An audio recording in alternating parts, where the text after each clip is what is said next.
que és un festival ja molt consolidat i la programació d'enguany jo trobo que és força interessant. Primerament ja que dir que obrir el festival en Kenny Barron, que és una de les figures emblemàtiques que hi ha en el món del piano de jazz i que poden gaudir ell en directe.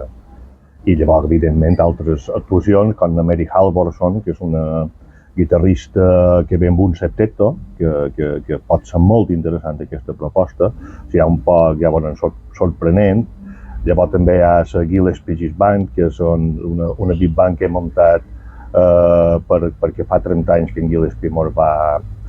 Dizzy Gillespie mos va deixar i aleshores ell també va ser el que va inaugurar el Festival de Jazz de Palma d'allà a la dècada dels 80 i li feim un reconeixement musical i ha fet uns arranjaments i dirigeix aquesta big band. Vull dir que és força atractiu el programa que tenim enguany.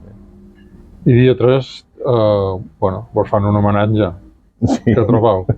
Dia 3 me fan un homenatge, és una paraula de tot d'una molt sorprenent. Estic molt agraït, evidentment, quan me van telefonar per dir-me que volien fer aquest homenatge gràcies o degut a la meva trajectòria. Això vol dir que me vaig fer major, però la veritat és que és un plaer i me fa molta il·lusió. I com se presenta l'estiu? L'estiu se presenta una mica estrany, si vol que et digui la veritat. Musicalment parlant, no?